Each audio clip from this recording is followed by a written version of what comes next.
नमस्कार बच्चों। पिछली कक्षा में हमने वर्ण विच्छेद पढ़ा था और अब हम स्पर्श पाठ्य पुस्तक के काव्य खंड से रहीम के दोहे पढ़ने जा रहे हैं। रहीम के दोहे पढ़ने से पहले हम रहीमदास के बारे में जान लें। रहीमदास का जीवन परिचय। रहीम का जन्म लाहौर में हुआ था, जो वर्तमान में पाकिस्तान में है। सन 1556 में इनका जन्म हुआ और ये अकबर के दरबारी कवि थे। अरबी, फारसी और संस्कृत के अच्छे जानकार कवि थे और इन्होंने काफी सारी कृतियां लिखी हैं। इनका लेखन का जो विषय था वो था श्रृंगार, नीति और भक्ति। श्रृंगार यानी प्रेम, नीति माने जीवन जीने के नियम और ईश्वर की भक्ति, ये इनके प्रिय विषय रहे हैं। रहीमदास जी अकबर के दरबारी कवि थे और मध्ययुगीन कवियों में एक प्रमुख स्थान रखते हैं। रहीमदास की प्रमुख कृतियां हैं रहीम सतसई, श्रृंगार सतसई, भदनाष्टक, रहीम रत्नावली, और ये सारी कृतियां रहीम ग्रंथावली में संग्रहित की गई हैं। और अब हम आगे रहीम के दोहों का अनुवाद करेंगे, रहीम के दोहे पढ़ेंगे और देखेंगे कि रहीम के दोहों में क्या विशेषता है। इस काव्यांश में रहीम के जो दोहे दिए गए हैं वो मुख्यतः नीति परक हैं, यानी वो व्यक्ति को जीवन जीने के नियम सिखाते हैं, कुछ तौर तरीके बताते हैं। तो आइए देखते हैं रहीमदास जी के दोहे।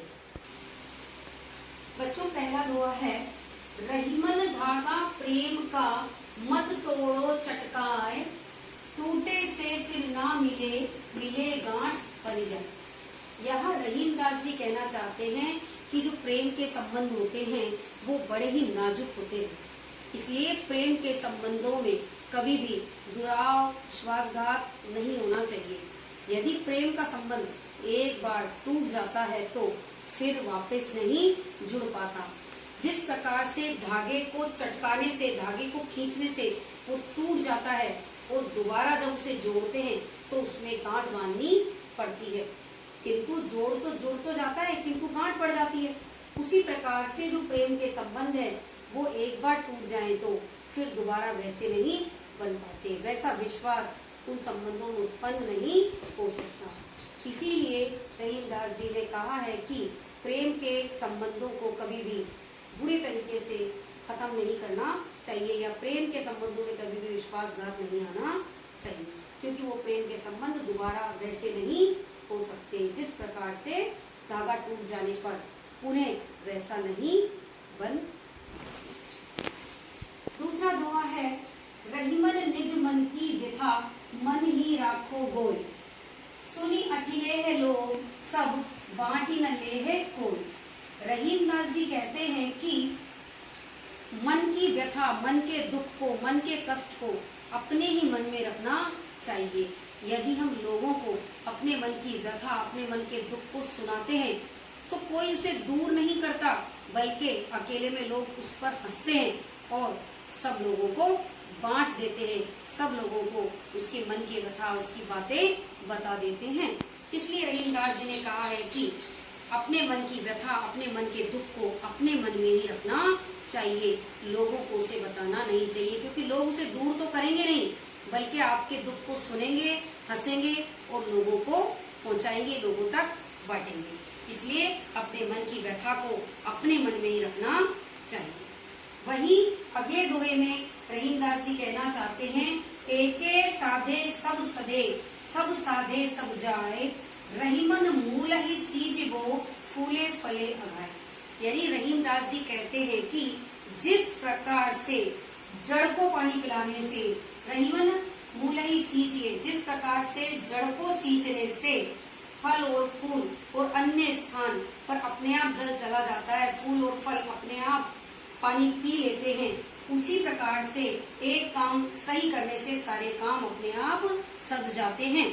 जिस प्रकार से एक ईश्वर की आराधना करने से हमारे सारे काम पूरे हो जाते हैं, उसी प्रकार जिस प्रकार से जड़ को पानी पिलाने से फल, फूल और पत्तियां सभी पानी पी लेती हैं, उसी प्रकार एक ईश्वर की आराधना करने से सारे काम अपने आप पूरे हो जाते हैं। अगला दोहा है, चित्रकूट में रमी रहे रहीम अवध नरेश, जापर विपदा पड़त है सो आवत यह देश। यहाँ पर रहीमदास जी कहना चाहते हैं कि चित्रकूट में रमी रहे रहीम अवध नरेश। रहीमदास जी कहते हैं कि जब अवध नरेश श्री राम पर संकट आया था, विपदा आई थी, जब उन्हें वनवास मिला था, तो वो चित्रकूट नामक स्थान पर आकर रहने लगे थे, क्योंकि वहां पर अत्यंत शांति थी, वो अत्यंत ही मनोरम और रम्य स्थान है।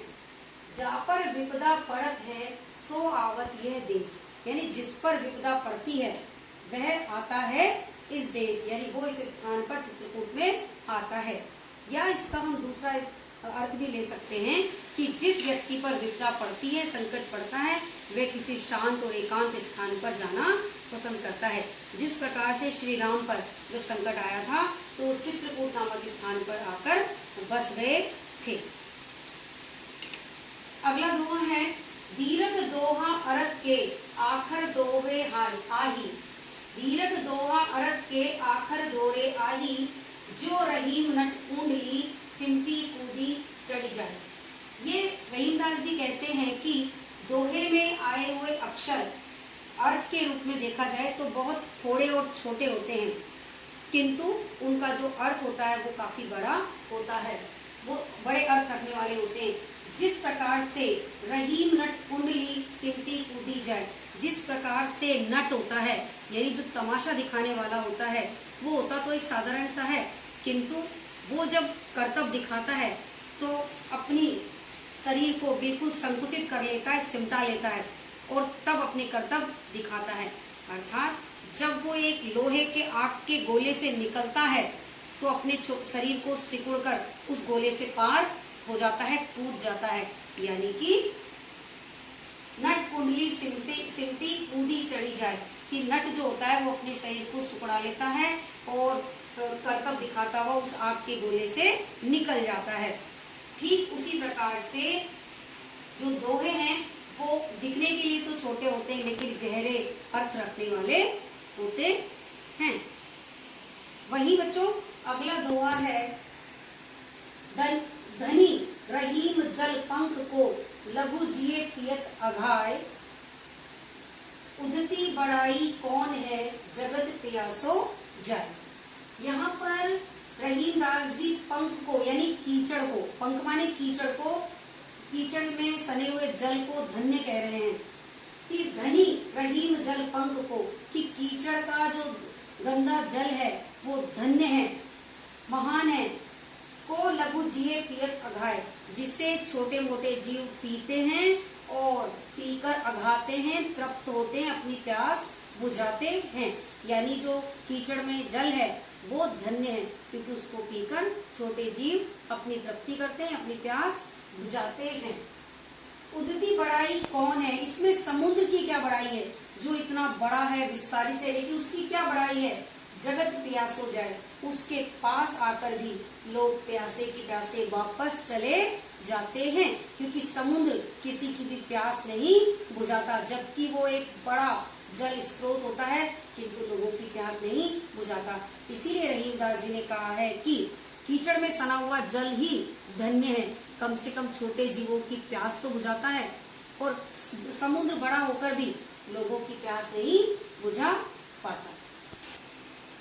बच्चों आज के दोहों को आप दोबारा से दोहरान करेंगे और कुछ प्रश्न मैं आपको गृह कार्य के रूप में दे रही हूँ, जिसमें प्रश्न नंबर 1, 2, 3 और 4 आप अपनी कॉपी में करेंगे और शब्दार्थ सारे अपनी कॉपी में करेंगे। प्रश्न नंबर पहला है, प्रेम का धागा टूटने पर पहले की भांति क्यों नहीं हो पाता। प्रेम का धागा टूटने पर पहले की भांति इसलिए नहीं हो पाता क्योंकि उसमें अविश्वास उत्पन्न हो जाता है। जिस प्रकार से धागे में गांठ पड़ जाती है, वैसे ही प्रेम के संबंधों में भी अविश्वास उत्पन्न हो जाता है, इसलिए वो संबंध पहले जैसे नहीं रहते। वही दूसरा प्रश्न है, हमें अपना दुख दूसरों पर क्यों प्रकट नहीं करना चाहिए। अपने मन की व्यथा दूसरों से कहने से उनका व्यवहार कैसा हो जाता है। रहीमदास जी ने कहा है कि हमें अपना दुख दूसरों पर प्रकट नहीं करना चाहिए, क्योंकि वो लोग हमारे मन की व्यथा को सुन लेते हैं और बाद में हंसते हैं और हंस हंस कर लोगों को हमारे मन की व्यथा बता देते हैं। इसलिए वो हमारे दुख को दूर तो नहीं कर सकते, इसलिए हमें अपने मन की व्यथा किसी को नहीं बतानी चाहिए।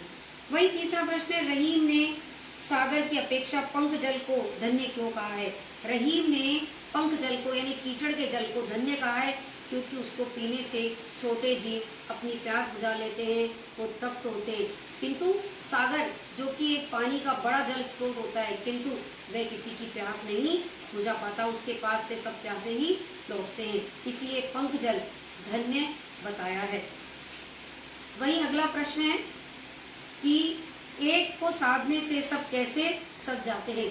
रहीमदास जी ने कहा है, जिस प्रकार से जड़ को सींचने से फूल फल और पत्तियों तक पानी पहुंच जाता है, उसी प्रकार से एक ईश्वर की आराधना करने से हमारे सारे काम पूरे हो जाते हैं। इसलिए यदि एक काम सही होगा तो हमारे सारे काम अपने आप ही सदते चले जाएंगे, सारे काम अपने आप ही सही होते चले जाएंगे। इन प्रश्नों के उत्तर के बाद आप लोग सभी दोहों को दोहरान करेंगे, अनुवाद को समझेंगे और सभी अपनी कॉपी में शब्दार्थ करेंगे। आज के लिए इतना ही, धन्यवाद।